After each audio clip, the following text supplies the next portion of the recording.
Assalamualaikum warahmatullahi wabarakatuh.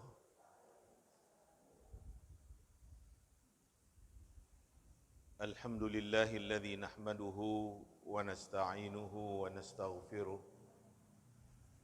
wa na'udzu billahi min syururi anfusina wa min sayyiati a'malina. May yahdihillahu fala mudilla lah wa may yudlil fala hadiyalah. Asyhadu an la ilaha illallah wahdahu la syarika lah wa asyhadu anna Muhammadan abduhu wa rasuluh la nabiyya ba'dah. Ibu-ibu yang saya muliakan, syukur alhamdulillah kita panjatkan kepada Allah Subhanahu wa taala.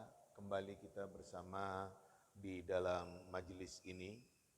Kita kaji agama untuk lebih meningkatkan pemahaman dan pengertian kita tentang agama agar kita lebih baik lagi sebagai seorang yang beriman kepada Allah.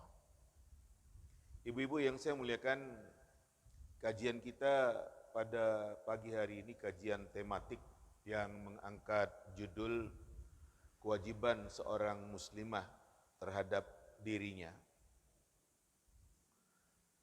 Ibu yang saya muliakan, pada dasarnya ajaran agama yang ada dengan peraturan, ketentuan, hukum yang ada ini ditujukan kepada laki dan perempuan. Apa yang kita katakan kewajiban bagi laki-laki, ia juga merupakan kewajiban bagi seorang wanita. Contoh seperti ibadah-ibadah yang ada di dalam kehidupan kita, Allah Subhanahu wa taala mewajibkan sholat bagi laki-laki juga wanita. Allah mewajibkan puasa bagi laki-laki dan wanita, demikian juga haji dan umrah dengan ibadah-ibadah yang lain yang ada di dalam kehidupan kita. Itu yang kita katakan tadi, bahwasanya apa yang ada di dalam agama ini ditujukan untuk laki dan perempuan. Ya kecuali nanti ya permasalahan-permasalahan yang memang khusus wanita karena terkait dengan kewanitaan, maka ya hukumnya adalah hukum untuk wanita secara khusus. Ibu yang saya muliakan, ketika kita berbicara tentang kewajiban seseorang terhadap dirinya, ulama menyorot hal tersebut pada 3 sisi. Yang pertama, pada sisi fisik dalam kurung tubuh. Yang kedua, pada sisi akal, yang di situ ada keilmuan dan pemikiran. Dan yang ketiga dari sisi rohaniyah. Ya, di situ ada sisi spiritual yang bersifat ketuhanan. Inilah yang disorot oleh para ulama dikala membicarakan tentang seorang muslim dengan dirinya. Ya, menyorot bagaimana dia dengan tubuh kasarnya, fisiknya, menyorot dia terkait dengan akal, pikiran dan keilmuan, dan ia menyorot dari sisi rohania, sisi spiritual ataupun sisi ketuhanan. Nah, kita lihat permasalahannya. Yang pertama, dari sisi fisik ataupun ya tubuh kasar. Peringatan Allah Subhanahu wa taala kepada kita semua soal makan dan minum itu bukan hanya untuk laki-laki tapi juga untuk perempuan. Seperti Allah Subhanahu wa taala mengatakan di dalam potongan ayat pada surat Al-A'raf ayat ke-31, potongan ayat yang berbunyi, A'udzubillahi minasyaitonirrajim, wa kulu washrabu wa la tusrifu innahu la yuhibbul musrifin. Silakan makan, silakan minum, namun jangan berlebihan, jangan keterlaluan. Ya, sebab Allah Subhanahu wa taala enggak suka dengan orang yang berlebihan. Ini ya yang dikatakan oleh Allah, silakan makan, silakan minum, tapi jangan berlebihan.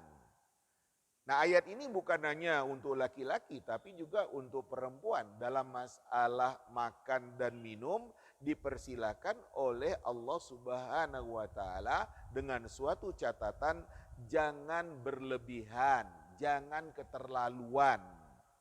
Nah, gambaran berlebihan, ya ibu yang saya muliakan, seperti umpamanya sampai ya kenyang sekali, penuh perut itu sehingga sulit untuk bangun, sulit untuk bangkit.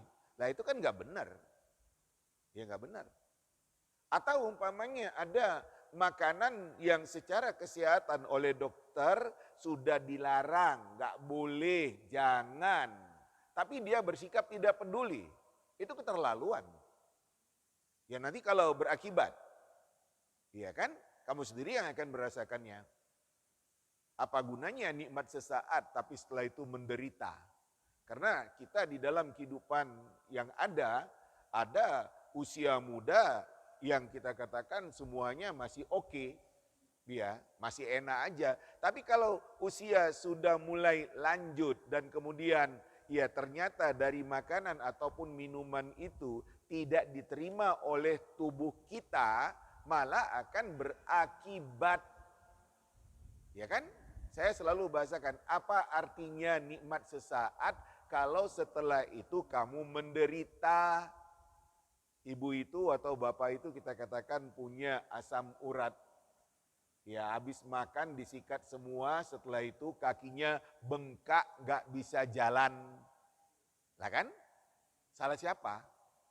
Ya kan, salah kamu sendiri, kamu yang gak bisa kendalikan makan mentang-mentang enak, ya akhirnya disikat, padahal Allah Subhanahu wa taala sudah mengatakan silakan makan, silakan minum, ya namun jangan berlebihan.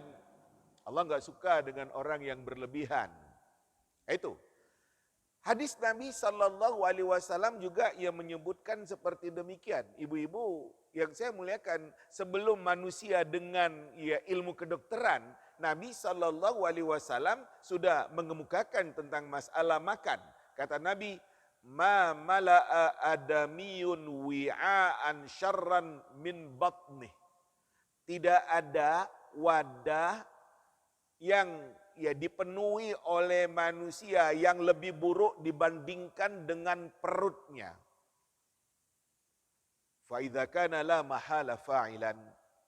Kalau memang gak mustahil dan bisa dilakukan oleh seseorang, kata Nabi, fathuluthun li ta'ami, sepertiga untuk makanan, wa thuluthun li syarabi, sepertiga untuk minuman, wa thuluthun li nafasi, sepertiga untuk nafas dalam kurung kosong. Ini hadis Nabi Sallallahu Alaihi Wasallam, hadis sahih riwayat Ahmad dan At-Tirmidzi yang menjelaskan ya bahwasanya perut ini ibarat ya wadah, bejana, tempat yang paling buruk yang diisikan oleh manusia ke dalamnya. Karena masuknya makanan dengan bermacam-macam makanan, masuknya minuman dengan bermacam-macam minuman.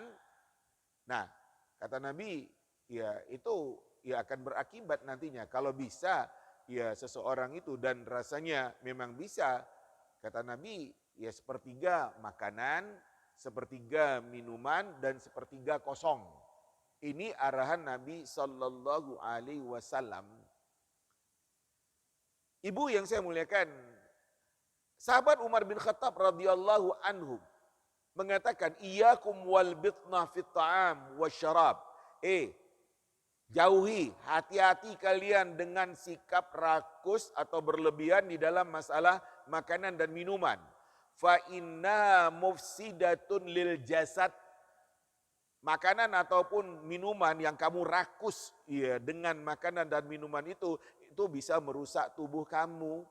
Murithatun lis-saqam, bisa akan berakibat sakit. Muksilatun anis shalah, membuat kamu bisa malas salat. Wa alaikum bil qasdi fihima, hendaknya kalian itu bersahaja di dalam masalah makanan dan minuman. Fa innahu aslahu lil jasad, sebab itu lebih pantas untuk tubuh, wa ab'adu minas saraf, dan akan menjauhkan dari sikap berlebihan. Wa innallaha ta'ala la yubghidul habras samin. Allah Subhanahu wa taala enggak suka dengan orang yang berlebihan yang akhirnya dia gemuk. Wa innar rajula lan yahlika hatta yu'thira syahwatahu ala dini. Seseorang itu tidak akan pernah celaka sehingga dia demikian mengutamakan keinginannya dibandingkan dengan agamanya. Ini kata-kata dari sahabat Umar bin Khattab radhiyallahu anhu. Untuk itu ya memang kita harus kendalikan ya makan kita. Ya jangan ya berlebihan, jangan keterlaluan, apalagi ya kita katakan ya akan berakibat. Ya, karena memang sudah dilarang oleh dokter. Ibu dan Bapak yang saya muliakan, kita ingin di dalam kehidupan kita yang ada, kita bisa dengan berbagai aktivitas. Dan itu adalah apabila kita selalu menjaga kesehatan. Ya, kita bisa dengan aktivitas bermacam-macam yang kita lakukan di dalam kehidupan ini, kalau kita demikian memperhatikan ya kesehatan kita. Makanya soal makan ini ya demikian sangat ditekankan. Ya, perhatikan soal makan dan soal minum. Ibu dan Bapak yang saya muliakan, apa saja yang kita katakan akan merusak diri kita secara fisik, nggak boleh. Apa saja. Tadi saya katakan kalau udah dilarang oleh ya dokter, masih nekat, itu berarti dia menghancurkan dirinya sendiri. Sementara Allah Subhanahu wa taala mengatakan wala tulqu biaidikum ila tahlukah. Kamu jangan lemparkan diri kamu kepada kebinasaan. Sudah jelas-jelas dilarang, tapi kemudian dia nggak mau tahu, nggak peduli, lah kan akhirnya kan dia mencelakakan dirinya dan itu akan merugikan diri sendiri. Kita ketahui di dalam kehidupan kita ya di dunia sekarang ini ada makanan ataupun ada ya minuman yang kita katakan berbahaya yang akan merusak kesehatan. Maka jangan, alkohol umpamanya. Ya untunglah kita di dalam agama kita diharamkan dengan minuman alkohol. Tapi berapa banyak manusia-manusia yang ngaku Islam gak peduli dan tetap saja dengan minuman keras yang dilarang oleh agama. Narkoba umpamanya. Atau ya yang biasa sederhana kita katakan ya rokok. Ya. Dalam kehidupan kita sekarang ini bukan hanya laki-laki yang merokok, perempuan juga ada yang merokok. Nah kan, cobalah perhatikan, ada, kendati pun gak banyak, tapi ada. Nah itu kan merusak. Ya, kalau merusak, ya kan dia sendiri yang akan merasakan akibat daripada dirinya yang merusak dirinya itu. Padahal Allah bilang, jangan kamu lemparkan diri kamu kepada kebinasaan. Nah, Ibu dan Bapak yang saya muliakan, untuk tetap sehat secara fisik, kita memang perlu selalu menggerakkan tubuh kita dalam kurung berolahraga. Dan olahraga yang akan kita lakukan itu harus kita sesuaikan dengan usia kita, dengan tenaga kita yang ada. Kalau masih relatif muda, barangkali olahraga-olahraga yang dikatakan olahraga berat, ya oke-oke saja. Tapi kalau sudah berusia lanjut, olahraga berat itu tidak dibolehkan. Sebab nanti akan berbahaya. Berbahaya. Nah, Ibu yang saya muliakan, demikian banyak cabang-cabang olahraga yang ada. Pada dasarnya terkait dengan perempuan, olahraga itu boleh-boleh saja. Olahraga boleh. Cuma terkait dengan wanita, bagaimana di dalam pelaksanaannya, bagaimana di dalam prakteknya, ini dia. Ya, sebab wanita itu banyak fitnahnya, apalagi masih muda. Tubuh wanita yang muda itu demikian indah, kan gitu. Ya, bolehkah dengan olahraga-olahraga? Boleh. Renang boleh, boleh. Tapi kolam renang itu hanya diisi oleh perempuan. Gak boleh ada laki-laki. Dan gak boleh ada mata laki-laki yang melihat perempuan yang renang itu. Lah iya, bukan gak boleh. Boleh renang. Tapi kolam renangnya khusus perempuan. Dan gak ada laki-laki sampai yang tukang bersih kolam renang itu gak boleh ada di area kolam renang. Gak boleh. Gak boleh ada mata laki-laki yang melihat tubuh wanita yang sedang berenang itu. Silakan renang. Nah itu tadi. Ya, untuk sehat, untuk bugar, untuk saya bisa bersemangat. Apalagi dia masih muda, dia istri bagi suaminya. Kan suami senang kalau istrinya sehat, kalau istrinya bugar, kalau istrinya demikian gesit. Karena olahraga. Jadi nggak dilarang olahraga itu. Saya katakan nggak ada olahraga yang dilarang. Cuma ya prakteknya, bagaimana caranya. Saya ya suka sepeda, boleh. Tapi tutuplah aurat ketika bersepeda itu. Ya sekarang di dalam kehidupan kita katakan ya banyak suami istri yang ya berolahraga, sepedaan, goes, ya silakan. Saya katakan silakan. Tapi Bu, ya pakaiannya itu coba diperhatikan. Kan gitu, harus tetap menutup aurat. Senam, boleh senam. Dengan bermacam-macam senam. Ada aerobik namanya, ada BL namanya. Ya kan? Ya memang iya. Ya. Ya ibu-ibu kan tahu. Ya kan? Ya. Seperti itu, tapi ya perempuan semua di situ. Jangan instrukturnya laki-laki. Senam perempuan, instrukturnya laki-laki. La ilaha illallah. Ya enggak benar lah. Atau di tempat terbuka, dilihat oleh mata-mata orang, bahkan ditonton. Ibu-ibu, Masya Allah dengan goyangnya. Lah kan enggak benar. Saya terkait dengan olahraga, saya katakan boleh-boleh saja Bu. Cuman caranya, pelaksanaannya bagaimana? Ya ketika ibu atau seorang wanita itu berolahraga. Ya, seperti demikian. Ibu-ibu yang saya muliakan, ya bagaimana kita ya di dalam kehidupan untuk tetap sehat, diantaranya dengan gerak fisik, olahraga yang ada, ya silakanlah saya katakan. Perempuan juga dipersilakan ataupun dibolehkan untuk ya dengan olahraga-olahraga yang ada di dalam kehidupan kita. Ya, coba perhatikan ibu yang saya muliakan, Nabi SAW bersama istrinya Aisyah radhiyallahu anha, ya di dalam hadis diceritakan Nabi dengan Aisyah lomba larikah atau lomba jalan cepatkah? Gak ada informasi apakah ya lomba lari atau lomba jalan cepat. Ini diceritakan oleh Aisyah radhiyallahu anha di dalam hadis yang diriwayatkan oleh ya Abu Dawud. Kata Aisyah menceritakan, sabaqani Rasulullah sallallahu alaihi wasallam. Rasul SAW lomba dengan saya. Fasabaqtuhu ala rijlai. Saya lebih mengungguli Rasul dibandingkan, ya saya lebih mengungguli Rasul dengan kaki saya. Falamma hamalat abaltul laham, ketika saya sudah agak gemuk,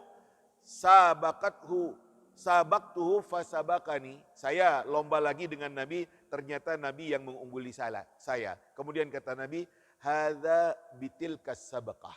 Aisyah, ini dengan yang kemarin itu ya, kata Nabi SAW. Dulu Aisyah pernah unggul, menang ketika lomba dengan Nabi SAW. Di waktu Aisyah badannya sudah agak gemuk, ternyata kalah ya di dalam berlomba lari atau jalan cepat dengan Rasul SAW. Dan Nabi guyoni Aisyah, hadza bitilkas sabaqah ya Aisyah. Aisyah, ini ya lawan yang kemarin itu ya, satu-satu. Nah itulah Nabi SAW dengan istrinya. Jadi Nabi sendiri ya berolahraga. Ya. Nah, Ibu yang saya muliakan, Bapak yang saya muliakan, ya kembalilah kepada diri masing-masing dalam masalah menjaga fisik. Yang muda dengan olahraga yang bisa lebih berat, umpamanya yang tua, yang sudah berlanjut, ya dengan jalan keliling kampung, istilah saya, pokoknya bergerak, dengan senam-senam ringan, pokoknya bergerak. Ini dipentingkan. Kemudian, Ibu yang saya muliakan, wanita dituntut untuk menjaga kebersihan dirinya dan penampilannya. Sebagaimana laki-laki juga ya dituntut untuk menjaga kebersihan diri dan penampilan diri. Ya. Nah, agama ngajarkan kepada kita mulai dari ya mandi, ya membersihkan gigi dengan siwak dulu Nabi SAW, ya. Pokoknya bersih penampilan diri. Dan kemudian ya, yang namanya apa saja yang akan membuat segarnya diri dengan penampilan diri, yaitu disuruh oleh agama. Saya selalu mendapatkan pertanyaan tentang wanita, boleh nggak pakai minyak wangi? Nah kan gitu, saya jawab gini, Bu, hei perempuan, kalian perempuan punya bau badan nggak? Punya. Loh, bagaimana ngilangkannya? Sehingga orang iya kerasan, senang duduk bersama, ngobrol dekat ibu. Kalau dikatakan tidak boleh sama sekali pakai minyak wangi, jadi ibu akan bau dan gak ada orang yang suka. Nah kan? Gak ada orang yang mau dekat karena bau. Loh, ibu ini ketiaknya bau. Lah kan? Lah kan gitu. Nah, saya katakan, mari perhatikan hadis Nabi sallallahu alaihi wasallam. Hadis Aisyah radhiyallahu anha yang mengatakan, "Kunna nakhruju ma Rasulillah sallallahu alaihi wasallam." Kami keluar bersama dengan Rasul sallallahu alaihi wasallam dalam perjalanan haji. Fanadmudu jibahana bil misk al-mutayyib indal ihram. Kami perempuan, kata Aisyah, mengolesi ya kening kami dengan kasturi yang wangi ketika akan berihram. Fa idza araqat ihdana sala ala wajhiha. Ketika seseorang di antara kami perempuan yang ada berkeringat, bekas dari minyak wangi misk kasturi itu demikian mengalir di wajahnya. Fa yarahun Nabi sallallahu alaihi wasallam, itu dilihat oleh Nabi SAW, fala yanhana. Nabi gak ada larang kami perempuan pakai minyak wangi ketika akan berihram. Loh, hadis riwayat Abu Daud, loh perempuan kan pakai minyak wangi waktu akan berihram itu. Nah, seperti itu. Cuman memang ya para ulama membedakan ya tentang ya minyak wangi yang dipakai. Kalau minyak wangi yang dipakai laki-laki itu ya jelas wanginya, namun bekasnya sepertinya enggak ada. Ya minyak wangi yang selalu ya dipakai oleh laki-laki banyak bersumber atau berasal dari bunga-bungaan seperti yasmin, bunga melati, wardah, bunga mawar, atau bunga lembayung, banafsaj. Laki-laki banyak pakai minyak wangi ya dari ya bunga-bungaan. Ya. Sementara wangian yang dipakai oleh perempuan, wanginya ada tapi ya bekasnya demikian kelihatan seperti misk, kasturi. Ya, za'faran, kafur, ambar, od dari kayu cendana atau kayu gaharu. Itu ya minyak wangi yang dipakai oleh perempuan. Nah, dari hadis Nabi SAW tadi kita lihat bahwasanya perempuan juga pakai minyak wangi. Yang nggak boleh itu kalau kamu pakai minyak wangi berlebihan sengaja untuk menggoda hidung-hidung laki-laki agar memperhatikan kamu. Itu yang nggak boleh, itu yang dinamakan tabarruj. Jadi ya dalam batas-batas untuk menghilangkan bau apa yang tidak sedap, yang tidak enak pada diri kita, ya itu ya dibolehkan, dibenarkan. Apalagi saya katakan, Bu, ibu masih muda loh, suami ibu ada di rumah bersama dengan ibu, Bok ya cantik, Bok ya wangi. Lah kan iya. Sehingga suami kerasan di rumah, senang dengan istrinya yang cantik, senang dengan istrinya yang demikian wangi. Masa bau dapur terus dari pagi sampai sore? Masa dasteran terus dari pagi sampai sore? Lah ya enggak lah. Ada suatu kesalahan pada wanita sekarang. Kalau keluar dalam penampilannya, Masya Allah sekali. Tapi kalau di rumah, semrawut. Lah kan enggak benar seperti itu. Salah. Di rumah ada suami, ya ini khusus bagi yang masih muda-muda, yang masih ya dengan suami istri dalam kehidupannya, cantiklah ibu di rumah, saya bilang. Wangilah ibu di rumah, sehingga suami semakin senang, semakin sayang dengan istrinya yang demikian gesit, semangat, wangi. Ya, ibu-ibu yang saya muliakan seperti demikian. Nah, Nabi SAW pada masa dahulu melarang seseorang dengan bau-bauan yang tidak enak. Dan dilarang oleh Nabi SAW, jangan kamu ke masjid kalau kamu itu makan bawang putih, bawang merah yang bau, bawang mentah. Ya kata Nabi SAW, man akal al-basal wa thawm wal kurrath fala yaqrabanna masjidana.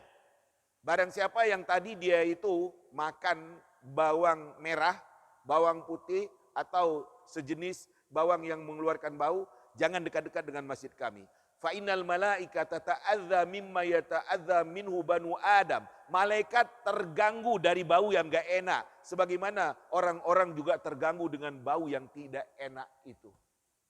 Lah itu kan jelas Nabi SAW mengatakan enggak dengan yang kita katakan bau-bau yang tidak enak itu. Jadi bagaimana menghilangkannya? Kan itu. Tadi kalau terkait dengan bau badan yang ada, ya hilangkanlah diantaranya pakai minyak wangi, pakai deodoran, pakai apa umpamanya. Sehingga seseorang itu secara khusus ibu, ya betul-betul demikian menyegarkan di dalam kehidupan dengan bermacam-macam yang ada di dalam kehidupan kita. Ibu yang saya muliakan, di samping itu, di samping menjaga diri dengan kebersihan dan penampilan diri, ya apa yang kita katakan keindahan-keindahan, kerapian-kerapian hendaknya ada. Rambut, ibu-ibu, ada beda rambut wanita dahulu dengan wanita sekarang. Wanita dahulu rambutnya panjang-panjang dan kemudian disisiri, dirapikan dan dikepang. Dulu, sekarang malas saya bilang. Lah iya, maunya pendek, praktis. Iya, kan seperti itu.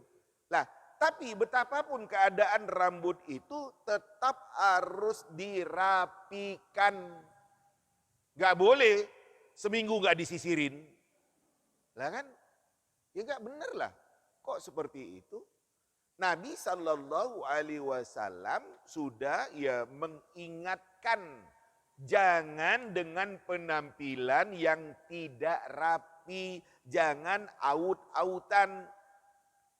Ibu-ibu, pernah ada seorang yang datang kepada Nabi SAW, penampilannya semrawut. Ini dijelaskan di dalam hadis Nabi. Karena Rasulullah SAW fil masjid. Rasul SAW ketika itu ada di masjid. Fadakhala rajulun sa'irur ra'si wal lihyah. Kemudian tiba-tiba datang masuk kepada Nabi seorang yang rambutnya demikian kusut, jenggotnya juga enggak karu-karuan.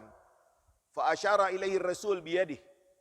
Rasul SAW mengisyaratkan kepada orang itu dengan tangannya, ka'annahu ya'muruhu bi islahi sya'ri wa lihyati. Sepertinya Nabi nyuruh dia untuk merapikan rambutnya dan jenggotnya. Fafa'ala.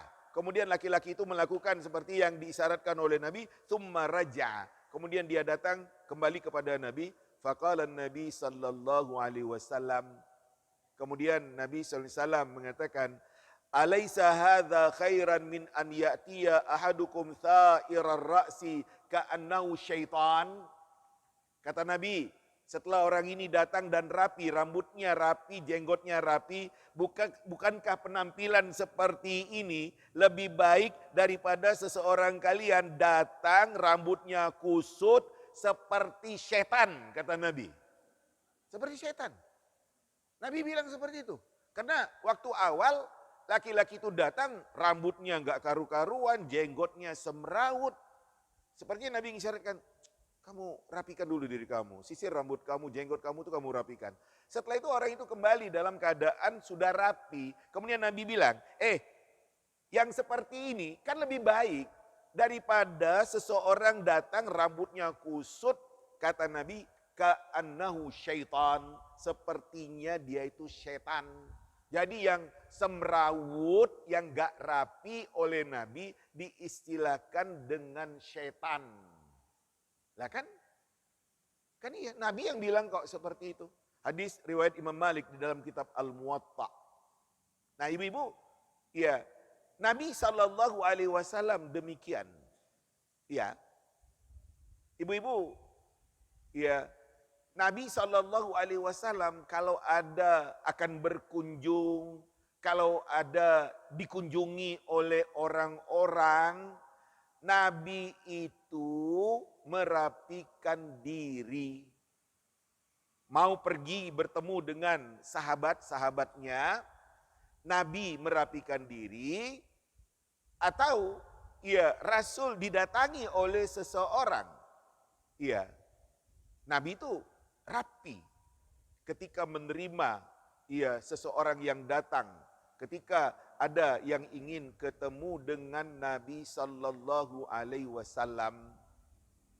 Makanya ibu-ibu yang saya muliakan, ya marilah kita rapi. Ibu sebagai seorang wanita yang demikian mencintai keindahan, jauh lebih suka perempuan terhadap yang namanya keindahan bila dibandingkan dengan laki-laki. Karena alamiah wanita adalah sangat suka dengan keindahan. Allah yang bilang. Saya bilang, Bu, wanita sudah cantik, dipercantik lagi. Lah itu saking sukanya dengan keindahan. Ya, kan ada wanita cantik. Diakui cantiknya, dipercantik lagi sehingga sangat cantik. Nah, itulah perempuan. Kalau laki-laki biasa-biasa saja. Ya, enggak seperti perempuan. Makanya apa yang kita katakan terkait dengan wanita, ya iya.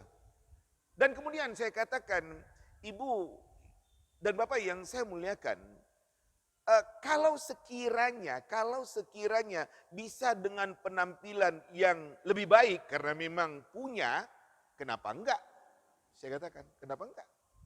Iya, dia pakaiannya bagus, iya, dia dengan penampilannya bagus, kalau memang dia itu bisa, kenapa enggak? Dalam rangka dia bersyukur kepada Allah Subhanahu wa taala atas nikmat yang diberikan oleh Allah kepadanya. Iya, bajunya bagus umpamanya, penampilannya bagus. Iya, karena ya Allah nggak suka kalau kaya umpamanya, punya, tapi dia dalam penampilannya iya seperti penampilan orang miskin. Enggak, saya bilang. Kalau kamu kaya, penampilan kamu tuh harus penampilan orang kaya. Jangan orang kaya penampilan orang miskin. Kita ini tidak boleh memiskinkan diri kalau memang kita itu kaya, punya. Saya garis bawahi kalimat saya ini, karena di dalam kehidupan kita di dunia ini ada orang kaya yang memiskinkan diri. Kok bisa? Iya. Saya contohkan gini, kritikan saya bilang. itu tabung gas melon ada tertulis di situ.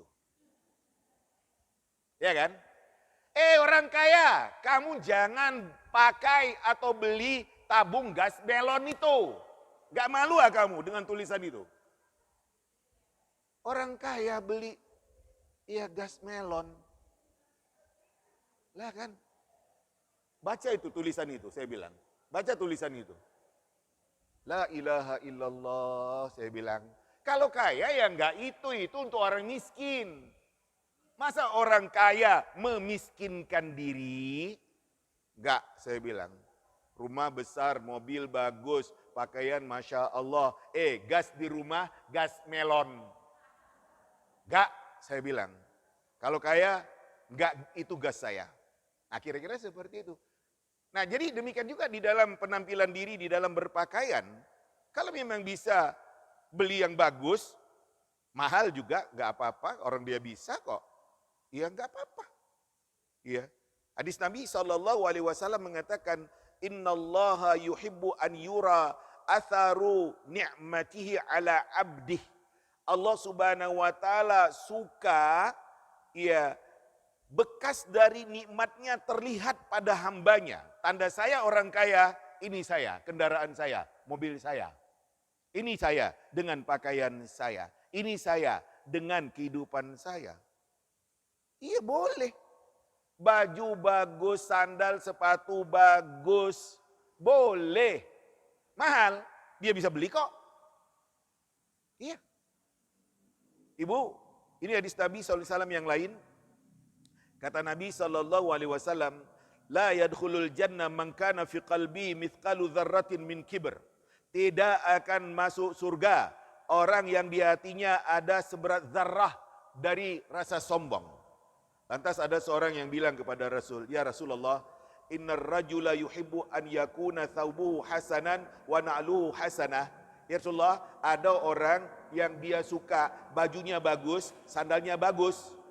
Ya. Ayu adu hadza minal kibr, ya Rasulullah, apakah ini termasuk sombong? Kata Nabi SAW, Innallaha jamilun yuhibbul jamal. Allah itu indah. Allah suka keindahan.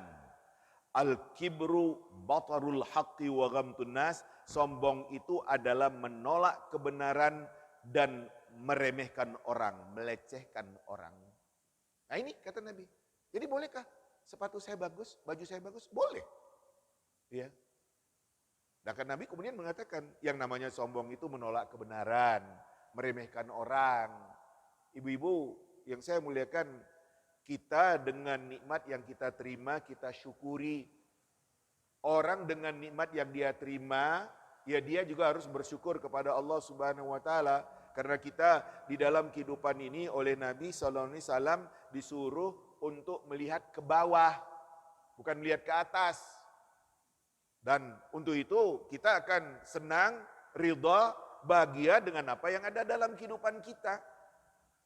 Ya, kata Nabi, unzuru ila man huwa asfala minkum wala tanzuru ila man huwa fawqakum fa innahu ajdaru alla tazdaru ni'matallahi alaikum. Selalu melihat ke bawah, kata Nabi, jangan lihat ke atas. Dengan kalian melihat ke bawah, kalian tidak akan meremehkan betapa nikmat Allah Subhanahu wa taala yang diberikannya kepada kalian. Jadi ya kita, dia ya dia, ya kita masing-masing dengan kehidupan kita. Dan saya tekankan, jangan banding-bandingkan diri dengan orang. Dia ya dia, saya ya saya. Dan saya ridha terima ya dengan apa yang saya terima dari Allah Subhanahu wa taala. Saya enggak pernah iri dengan dia yang kaya, dengan dia yang penampilannya seperti itu, dia ya dia. Saya ya saya. Ya ibu-ibu, ya Allah Subhanahu wa taala suka kita ini ya menerima apa yang diberikan oleh Allah Subhanahu wa taala dan kemudian kita enjoy. Kita bahagia, kita senang dengan apa yang kita dapatkan. Ibu-ibu yang saya muliakan, di dalam penampilan diri, hati-hati. Jangan sampai dinilai oleh Allah Subhanahu wa taala sebagai orang yang tabarruj. sengaja memperlihatkan kecantikan dirinya dalam rangka untuk menggoda mata orang, jangan sampai, dan juga jangan sampai berlebihan. Karena kalau itu terjadi maka Allah Subhanahu wa taala gak suka dengan orang itu, karena dia dinilai oleh Allah sebagai orang yang diperhamba, yang diperbudak oleh seperti pakaian yang dia pakai. Karena Nabi mengistilahkan ta'isa abdud dinar wad dirham wal qatifah wal khamisah. Celaka hamba dinar, budak dinar, budak uang emas, wad dirham. Celaka hamba dirham, budak uang perak, wal qatifah, celaka orang yang dia itu budak dari pakaian yang demikian bagus, lembut, dan al khamisah, pakaian yang terbuat dari sutra. Celaka orang kalau dia jadi budak pakaian itu, sehingga dia demikian menyombongkan dirinya dan demikian membanggakan dirinya dengan apa yang dia dapatkan. Ini ibu-ibu terkait dengan masalah penampilan diri kita secara fisik sebagai hamba Allah Subhanahu wa taala. Kemudian ibu dan bapak yang saya muliakan, sorotan yang disorotkan lagi kepada kita manusia laki dan perempuan dari sisi akal, keilmuan ataupun pemikiran. Kita semua dituntut untuk menjadi orang yang berilmu. Ada suatu athar dari Ali bin Abi Thalib dikatakan, hanya sampai kepada Ali bin Abi Thalib, kun aliman, jadilah kamu menjadi seorang yang alim, tempat bertanya orang-orang. Au muta'alliman, atau orang yang belajar, karena kalau belajar juga ujungnya nanti akan jadi orang alim. Au sami'an, atau menjadi orang yang selalu mendengar, hadir di dalam majelis taklim umpamanya, belajar yang informal. Fala takun rabi'an, jangan kamu menjadi orang yang keempat. Enggak menjadi orang alim, enggak mau belajar, enggak mau dengar. Fatahlik, celaka kamu. Man arada dunya fa'alaihi bil ilmi, wa man arada al-akhirah fa'alaihi bil ilmi, wa man aradahuma fa'alaihi bil ilmi. Barang siapa yang ingin bahagia di dunia, hendaknya punya ilmu, punya pengetahuan. Barang siapa yang mengendaki akhirat, hendaknya punya ilmu. Dan barang siapa yang ingin dua-duanya, bahagia dunia, bahagia akhirat, hendaknya pakai ilmu, punya ilmu. Ibu dan bapak yang saya muliakan, sekarang ilmu dibagi oleh ulama dengan ilmu yang bersifat keagamaan, dan ilmu yang bersifat keduniaan. Nah, ada ilmu yang kita katakan memang ini ilmu agama murni, karena terkait dengan prinsip akidah, terkait dengan ibadah. Itu memang ilmu agama, agar kita jangan salah di dalam beragama, jangan salah di dalam berkeyakinan. Kalau salah nanti terjatuh kepada syirik, kepada khurafat. Juga jangan salah di dalam beribadah. Kalau salah di dalam beribadah akan terjatuh kepada yang namanya bid'ah. Mengada-ada. Padahal yang diajarkan oleh Nabi sudah demikian sangat banyak dan lengkap. Tapi dia masih mencari yang lain yang gak ada, dituntunkan oleh Rasul Sallallahu Alaihi Wasallam. Jadi memang kita punya ilmu, harus punya ilmu. Terkait dengan kehidupan kita beragama, untuk bagaimana bahagia akhirat, pakai ilmu. Terkait dengan kehidupan kita di dunia sekarang, harus pakai ilmu. Jangan gak punya ilmu. Apa ilmu-ilmu yang kita katakan akan bermanfaat bagi kehidupan kita di dunia? Harus ngerti. Ibu-ibu, subhanallah. Ibu-ibu, saya katakan kendati pun gak sarjana, tapi yang namanya mengelola keuangan hebat. Saya katakan demikian, kendati pun nggak sarjana. Apalagi kalau sarjana. Apalagi kalau sarjana. Boleh lihat dan buktikan. Laki-laki sendiri belum berumah tangga, penghasilannya cenderung habis. Cenderung habis. Iya. Coba kalau laki-laki sudah berumah tangga, punya istri, dimanage oleh istrinya. Iya. Sehingga akhirnya bisa punya dengan apa yang kita katakan kebutuhan-kebutuhan kita di dalam kehidupan ini. Jadi saya katakan Masya Allah sekali, seorang ibu ya dengan ya keilmuan duniawi yang barangkali dibacanya, didengarnya, diketahuinya, pintarnya seorang ibu rumah tangga di dalam memanage keuangan. Sehingga dari nggak punya karena pandai berhemat, pandai di dalam memilah masalah keuangan keluarga yang ada, akhirnya mereka bisa hidup layak di dalam kehidupan ini. Nah, ibu-ibu yang saya muliakan, ya silakanlah dengan ilmu yang terkait untuk kebahagiaan akhirat, ilmu yang terkait dengan kehidupan dunia, dan kalau memang kita ingin bahagia dua-duanya, bahagia dunia dan akhirat, itu kata sahabat Ali bin Abi Thalib tadi, ya pakai ilmu. Ya, ibu-ibu saya katakan memang perlu sekali ibu itu ya mengerti tentang kehidupan yang ada. Perlu sekali. Jadi memang harus mengerti dengan kehidupan yang ada. Apalagi di dalam kehidupan kita sekarang ini dengan kemajuan teknologi yang ada, ibu-ibu, terutama ibu-ibu yang muda-muda harus ikut mengerti dengan apa yang dikatakan teknologi. Ya jangan nggak ngerti, itu anak ya belajar ya daring gitu. Kalau ibunya nggak bisa, lah kan nggak akan bisa dikerjakan PR-PR yang disuruhkan oleh sekolah melalui belajar ya tanpa tatap muka itu. Kan ibu harus ngerti. Harus bisa ya mengarahkan bagaimananya. Nah, ini dalam kehidupan kita. Dalam masalah pendidikan.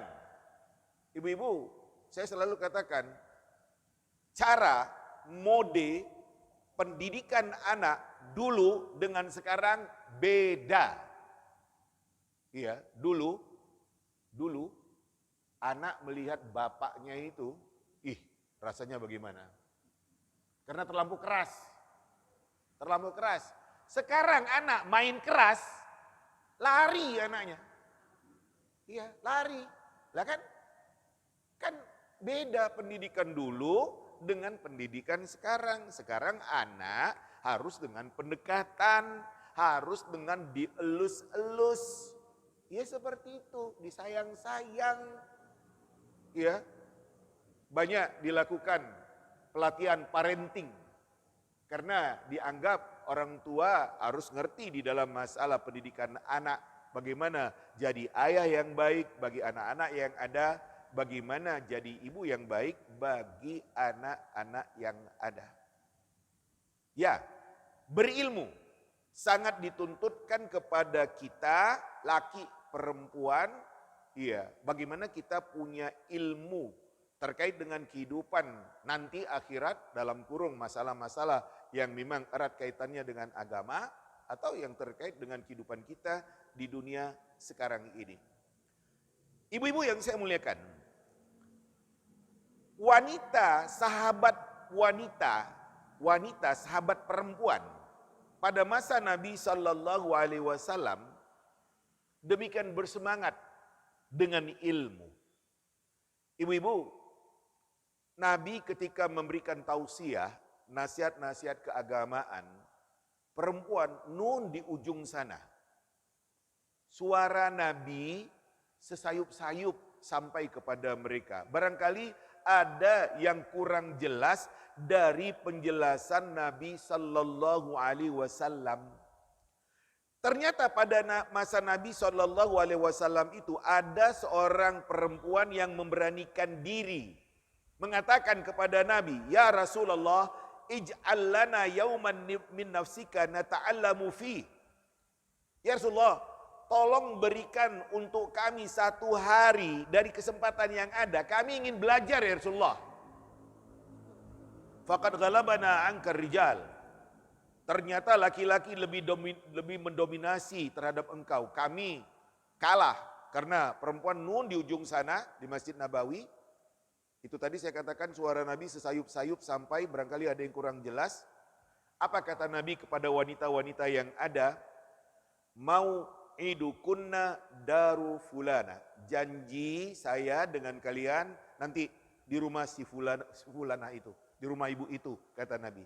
Fa'atahunna fiha, Nabi datang kepada perempuan-perempuan itu di rumah itu, fawa'azahunna, Nabi nasihati wanita-wanita itu, wa dzakkarahunna, Nabi ingatkan, wa'allamahunna, dan Nabi ajar. Nabi ajar, Nabi kasih tahu, Nabi jelaskan. Dan Nabi SAW selalu ditemani oleh Aisyah, istri Nabi. Kalau ada masalah-masalah terkait dengan masalah kewanitaan yang demikian detail, Nabi suruh Aisyah untuk jelaskan. Jelaskan Aisyah. Ya, karena kan Nabi merasa kok kurang pas Nabi yang jelaskan masalah kewanitaan yang demikian mendalam itu. Aisyah. Iya. Aisyah orangnya yang menjelaskan kepada perempuan-perempuan yang ada kalau ada permasalahan yang kurang pas. Ibu-ibu, terjadi juga pada masa Nabi SAW. Adanya seorang perempuan yang berusaha mencari kebenaran, ingin tanya langsung kepada Nabi karena ada orang yang menyalahkan tindakannya. Wanita itu namanya Subai'ah binti Haris al-Aslamiyah. Subai'ah binti Haris al-Aslamiyah, dia punya suami Sa'ad bin Khawlah. Ya. Waktu perang Badar, suaminya meninggal. Ya. Saya ulang, ya. Waktu perang Badar suaminya ikut perang tapi meninggalnya pada waktu Haji Wada. Subai'ah ketika itu hamil.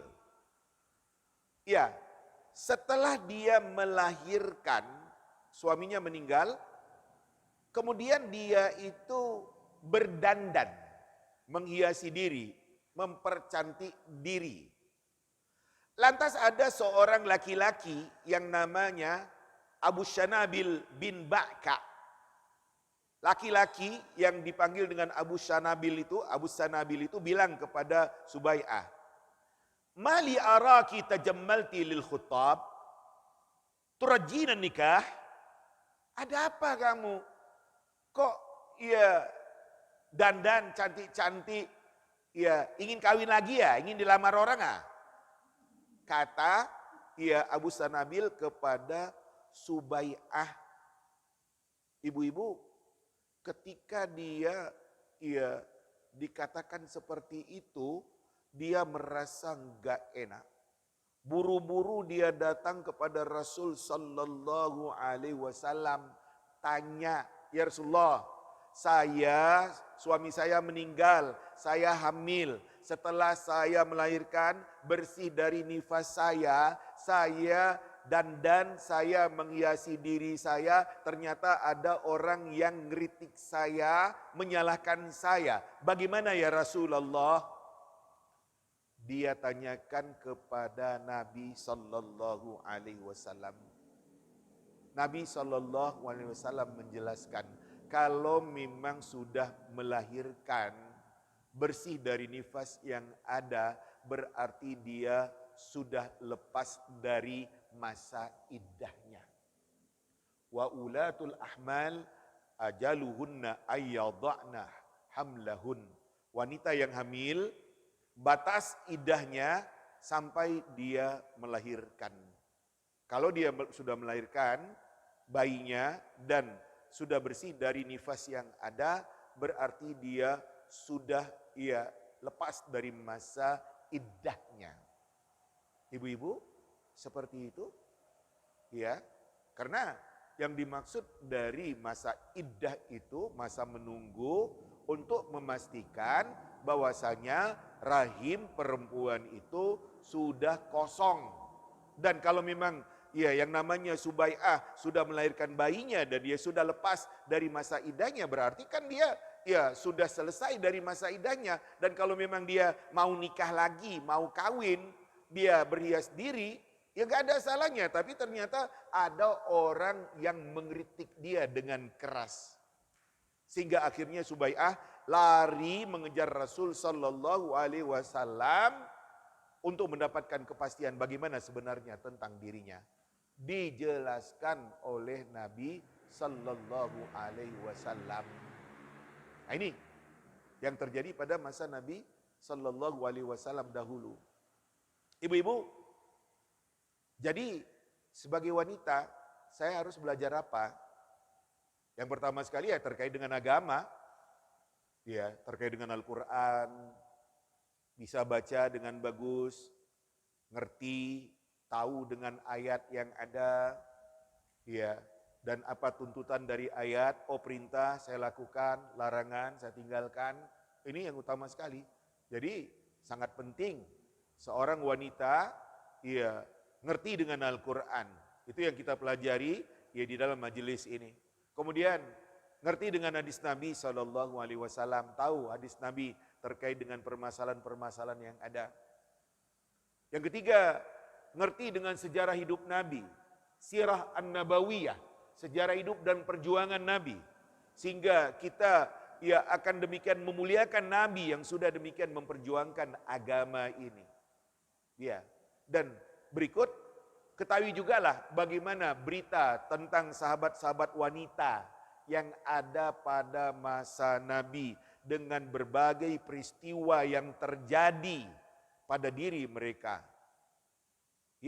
Bisa kita baca, bisa kita pelajari. Demikian juga wanita sesudah generasi sahabat. Nah, ibu-ibu, itu penting sekali. Ini terkait dengan masalah-masalah yang kita katakan ini masalah terkait erat dengan masalah agama. Nah, kemudian terkait dengan kehidupan, tentang masalah memanage kehidupan rumah tangga, pendidikan anak, silakanlah. Bisa mengikuti pelatihan-pelatihan, baca, ngerti, tahu.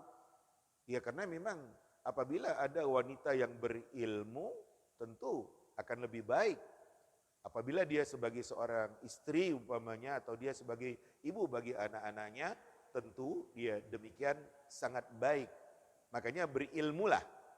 Nah, ibu-ibu yang saya muliakan, Aisyah radhiyallahu anha demikian alim, sehingga menjadi rujukan bagi orang-orang, terutama sekali dalam masalah kewanitaan.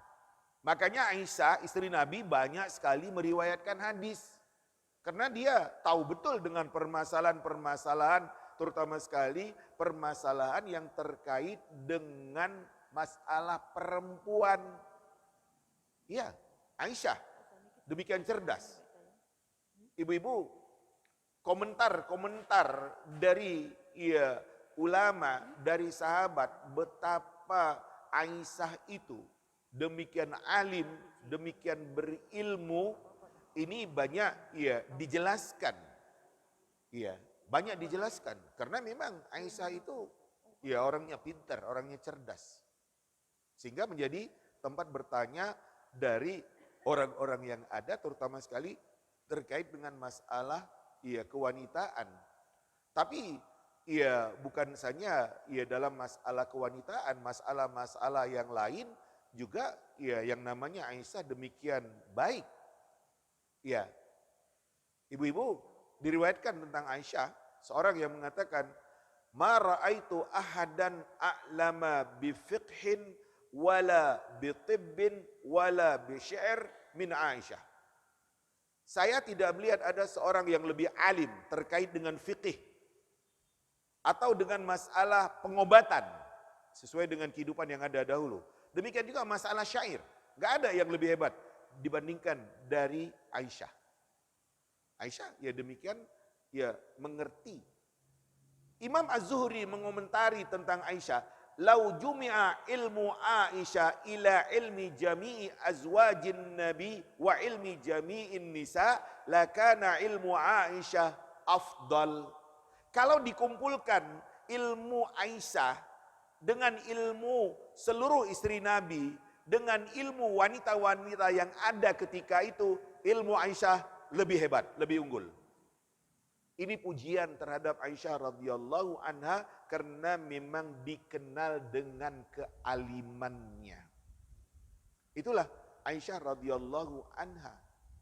Ya, dan Aisyah demikian kritis, kalau ada yang kurang jelas dipertanyakan ya kepada Rasul sallallahu alaihi wasallam. Itu Aisyah. Nah, Ibu dan Bapak yang saya muliakan, kalau kita berilmu di dalam kehidupan ini, kita tidak akan tersesat atau salah jalan. Tidak akan. Itu tadi saya katakan, berilmu secara akidah, ngerti masalah akidah. Betul-betul kita dengan mentauhidkan Allah Subhanahu wa taala, kita tidak akan terjatuh kepada hal-hal yang berbau syirik atau yang berbau khurafat. Ngerti bagaimana kita harus beribadah sesuai dengan yang dituntunkan oleh Rasul sallallahu alaihi wasallam, maka kita akan terhindar dari amalan-amalan yang bersifat bid'ah, mengada-ada. Karena kita hanya dituntut untuk meneladani Rasul sallallahu alaihi wasallam, dan kalau kita sudah berusaha mengamalkan yang diajarkan oleh Rasul, itulah yang terbaik sebagai seorang yang beriman kepada Allah. Kemudian yang terakhir dari sisi rohaniah, dari sisi spiritual, dalam kerangka untuk mendekatkan diri kepada Allah, untuk beribadah dan memperbaiki kekurangan-kekurangan diri, ibu-ibu, ini juga hal yang penting untuk menjadi perhatian kita. Makanya taatlah beribadah kepada Allah, sungguhlah di dalam beribadah kepada Allah. Ibu-ibu yang saya muliakan, seperti itu. Iya, taatlah beribadah kepada Allah. Ada kesempatan menambah ibadah dengan yang sunnah-sunnah, tambah. Seperti itu. Iya. Ada kesempatan untuk bisa berjamaah ke masjid, apalagi di masjid ada kajian agama, ya ikutlah. Selalu menjadi pertanyaan, bagaimana dengan wanita dalam kaitannya dengan masjid? Sebab ada yang mengatakan, perempuan gak usah ke masjid, di rumah aja lebih bagus. Saya mendudukkan masalah, saya katakan, Bu, ketika anak ibu-ibu masih kecil-kecil, dan anak-anak yang ada masih demikian membutuhkan ibu ada di dekat dia, gak usah ke masjid, saya bilang. Karena anak harus mandi dengan ibunya, pakaiannya, didulangnya. Lah kan repot ibu itu. Udah gak usah ke masjid ketika anak masih kecil-kecil. Tapi ketika anak sudah besar-besar, udah bisa makan sendiri, udah tahu, udah disiapkan. Atau barangkali saya katakan, Bu, anak ibu sudah pada menikah, ibu tinggal berdua dengan suami, gak ke masjid dah? Saya bilang, rugi dong. Pahalanya lebih banyak berjamaah, apalagi ada kajian agama di masjid. Ngaji saya bilang, ngaji, ayo ke masjid. Jadi saya nggak setuju dengan pendapat yang kaku, pokoknya perempuan di rumah. Enggak, saya bilang. Kalau memang sudah selesai dari tugas-tugas kerumah tanggaan sebagai seorang ibu, saya katakan, bisa ke masjid, ke masjid.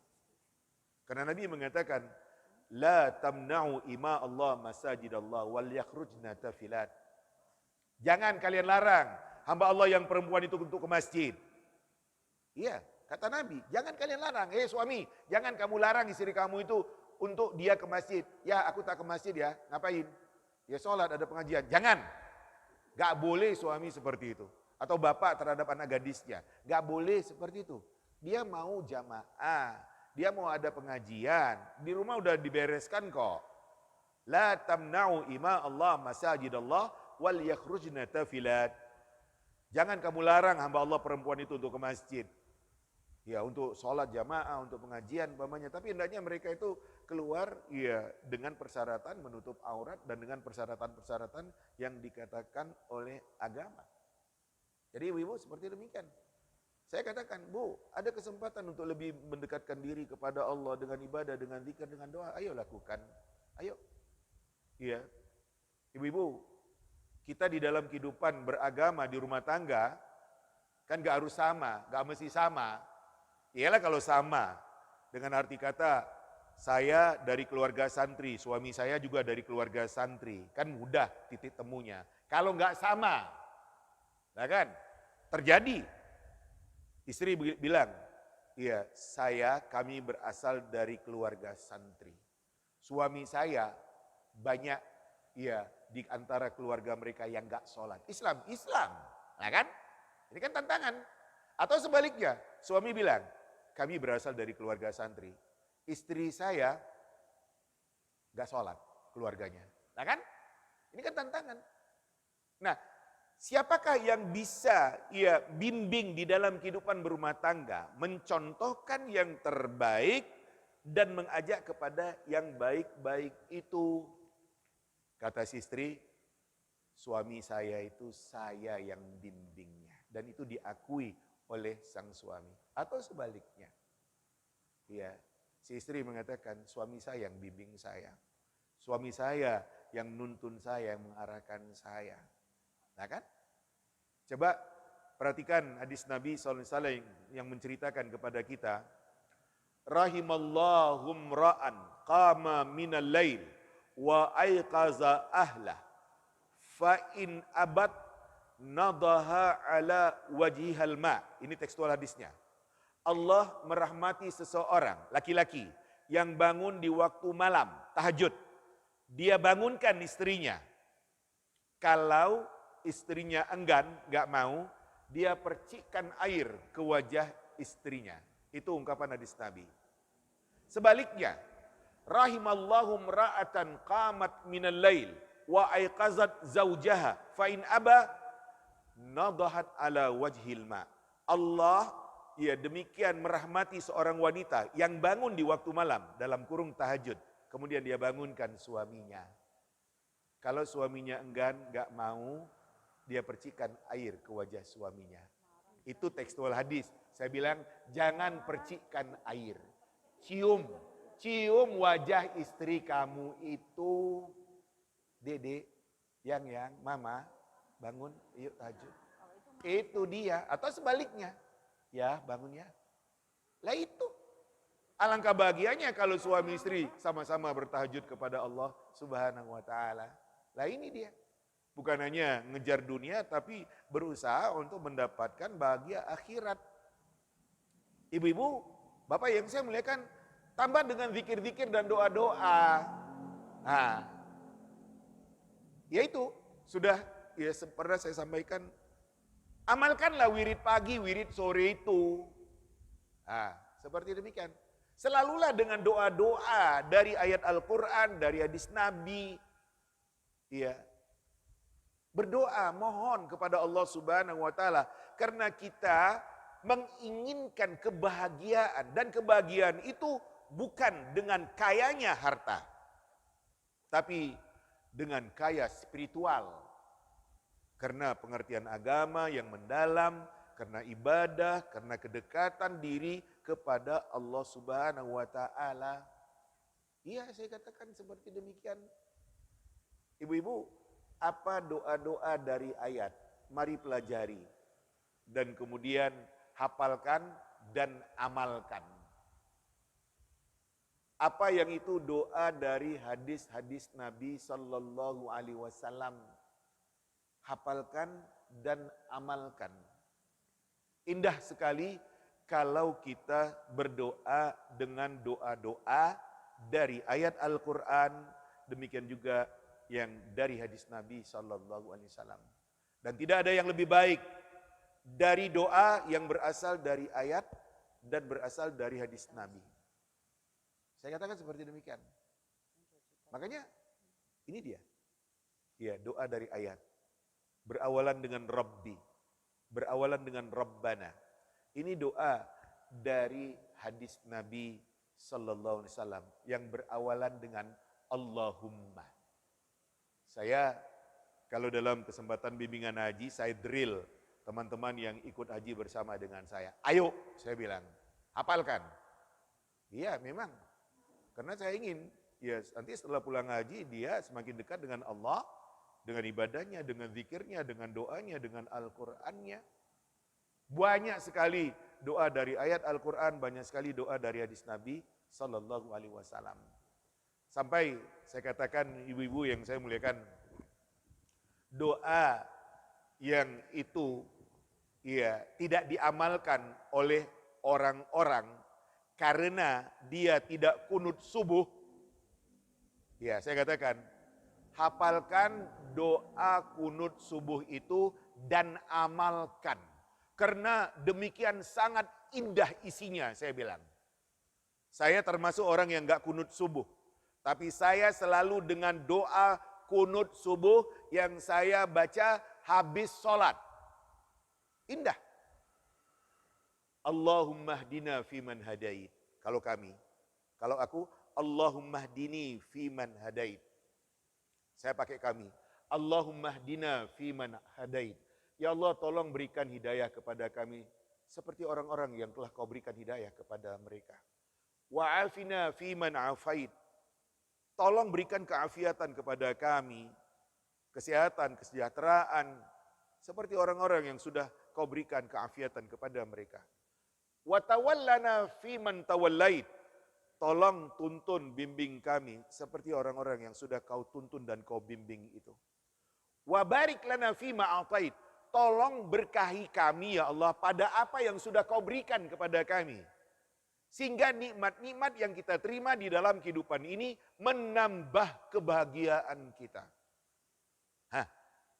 Wa barik lana fima atait.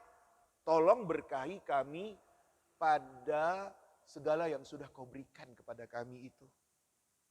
Punya menantu tambah bahagia, punya cucu tambah bahagia. Dulu nggak punya rumah, sekarang punya rumah, bahagia. Dulu kendaraan hanya sepeda motor, sekarang mobil, tambah bahagia. Berkahi kami ya Allah pada segala yang sudah kau berikan. Waqina syarra ma qadait. Tolong jaga kami, lindungi kami dari keburukan, kejahatan, apa yang kau putuskan. Corona yang mewabah. Dia kena, tapi nggak berpengaruh. Lah kan gitu. Ya kan gitu. Ya kan saya katakan banyak sekali keburukan, kejahatan, musibah, celaka dan maunya kita dijaga oleh Allah. Fa innaka taqdi wa la yuqda alaik. Kau yang memutuskan, bukan kau yang diputuskan. Wa la ya'izu man adait. Tidak akan pernah mulia orang yang memusuhi engkau. Wala ya'izu man adait wala yadhillu man walid, dan tidak akan pernah hina orang yang dia itu menjadikan engkau sebagai walinya. Kan indah. Itu doa. Kendati pun dikatakan hadisnya lemah sehingga ada yang enggak kunut subuh, saya katakan hafalkan dan amalkan. Indah isinya, saya bilang. Terakhir, saya dengan doa-doa. Ada doa yang sudah sekian lama saya ketahui, tapi saya belum mengamalkannya. Ketika sudah mulai usia lanjut, saya merasa perlu untuk mengamalkannya. Contoh, Allahumma inni a'udzubika min an uradda ila ardhalil umur. Ya Allah, aku berlindung kepada Engkau. Jangan sampai aku dikembalikan kepada kepikunan. Boleh tua, tapi enggak pikun. Nah ini yang harus kita usahakan. Untuk itu otak harus jalan. Ibarat mesin harus jalan. Pensiun, menyembunyikan diri, cepat pikun, saya bilang. Jadi harus ngaji, iya, baca, iya, diskusi, iya, tukar pikiran, iya. Nah kan gitu. Dulu saya nggak berdoa dengan doa itu, saya bilang. Tapi sekarang saya udah berdoa dengan doa itu. Karena saya butuh. Satu lagi yang dulu saya belum berdoa dengan doa itu, sekarang saya sudah berdoa dengan doa itu, doa yang berbunyi, Allahumma ja'al awsa'a rizqi inda kibari sinni wangqita'i umuri. Allahumma ij'al awsa'a rizqi inda kibari sinni wa inqita'i umri. Ya Allah, jadikan rezekiku paling luas, ya, ketika umurku sudah lanjut. Ketika sudah mulai tua. Dan umurku akan berakhir. Ketika aku sudah semakin tua, umurku sudah akan berakhir, tolong rezekiku demikian luas, demikian mudah ya Allah Subhanahu wa taala. Lah kan enak. Ya, ibu-ibu bisa ibu rasakan, ibu yang punya anak berhasil, anak demikian santun, perhatian, Bu, sudah saya transfer, Bu. Alhamdulillah. Mana ibu suaminya pensiunan tetap ya jalan, anak-anak ngasih sehingga punya uang, mau beramal bisa, mau pergi umroh bisa. Lah kan enak. Jadi ibu-ibu, Bapak yang saya muliakan, marilah kita selalu meningkatkan rohania dan spiritual kita, dan hendaknya ini menjadi tanggung jawab kita karena memang kita punya kewajiban secara individu, secara pribadi terkait dengan fisik, tubuh kasar, terkait dengan akal, pikiran, keilmuan, dan terkait dengan rohania, spiritual. Sehingga kalau kita demikian perhatian dengan apa yang dibimbingkan oleh agama kepada kita, rasanya kita akan bahagia di dalam kehidupan ini. Untuk kita juga bisa bahagia di dalam kehidupan akhirat nantinya. Demikian dari poin yang saya jelaskan di pagi menjelang siang hari ini. Kewajiban seorang muslimah, judulnya demikian, ya terhadap dirinya. Yang disorot dari 3 sisi, dari sisi ya fisik, tubuh, dari sisi akal, keilmuan dan pemikiran, dan dari sisi rohania, spiritual. Demikian. Monggo berikut kalau ada yang menjadi pertanyaan, dipersilakan.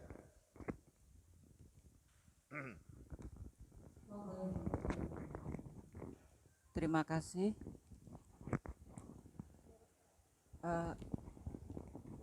Ustadz, Silakan.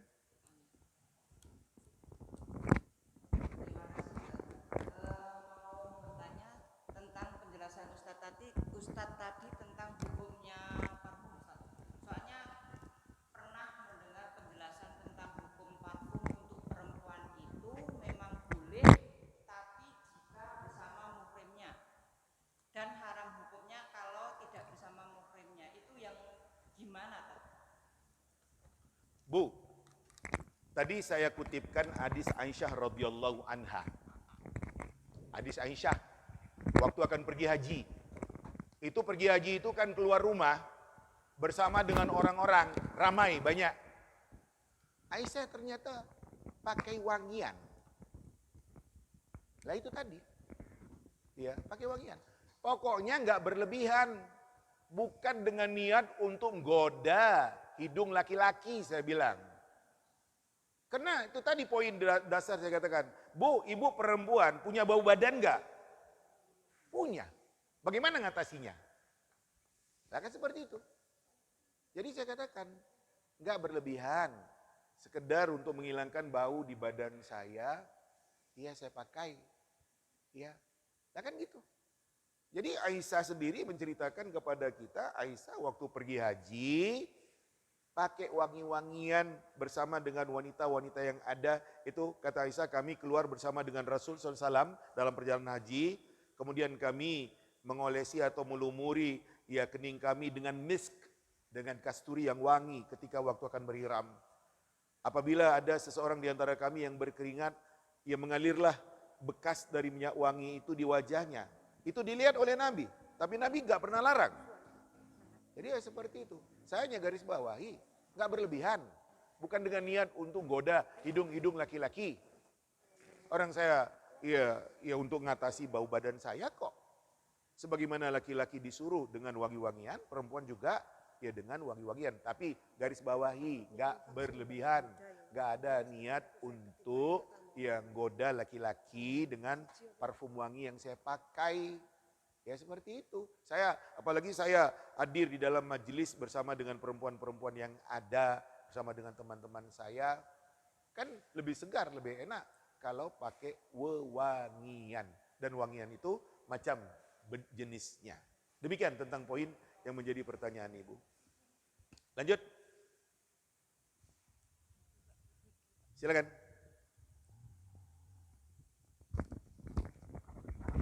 Ustadz, saya kan punya teman usianya di atas 53-55an lah. Nah dia itu suaminya itu kerja di Abu Dhabi, orang berada Ustadz kebetulan. Nah dia tuh khawatir suaminya tergoda tuh. Dia tuh kan kalau usia sudah 5 tuh kan kulit wajah itu kan melar gitu, terus akhirnya dia operasi gitu menarik supaya kencang, tapi tidak merubah bentuk wajah Ustadz. Dia tuh cuma ragu boleh nggak dalam Islam seperti itu gitu aja. Jadi kulitnya tuh jadi kayak muda lagi aja Ustadz, tapi wajahnya nggak berubah gitu Ustadz. Itu. Ya, Bu, operasi untuk tetap cantik. Sampai kapan saya bilang? Sampai kapan? Adalah suatu yang alami kita berubah wajah, menampakkan ketuaan. Kan? Apa yang menjadi kekhawatiran seorang ibu itu sehingga dia operasi untuk kencangnya pipinya? Kan gitu. Saya katakan enggak usah lah. Sebab suami yang baik bukan hanya akan menilai istrinya dari fisik. Enggak. Tapi dari kepribadian, dari perhatian dan kasih sayang. Ya.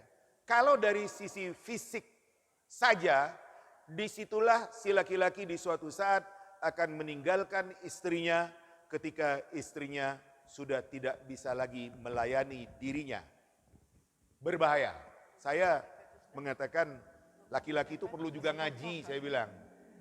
Sehingga orientasi fikir yang ada itu ya yang gak memperturutkan muda dulu, harus berubah orientasi fikir itu.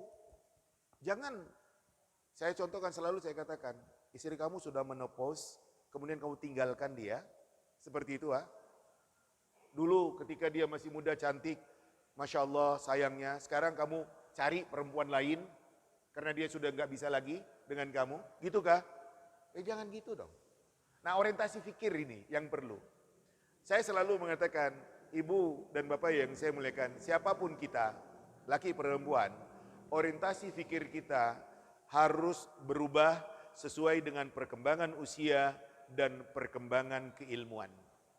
Ya, waktu masih sendiri, remaja, gadis, perawan, atau perjaka, belum berumah tangga, itulah model anak kita. Ketika dia sudah berumah tangga, jadi istri atau jadi suami, kita ingatkan, nak, ingat kamu istri, kamu punya suami. Atau sebaliknya, nak, ingat, ya kamu suami, kamu punya istri sekarang.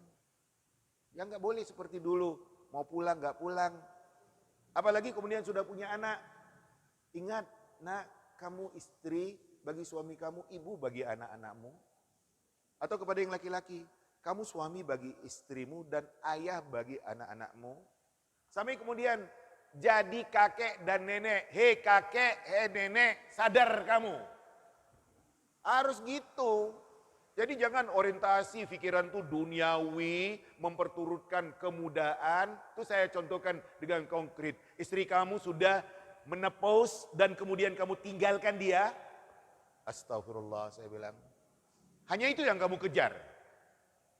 Kan gitu, hanya itu yang kamu kejar. Gak kamu lihat kebaikan dia, kasih sayang dia, perhatian dia. Lah itu laki-laki yang salah dalam orientasi pikir, saya bilang.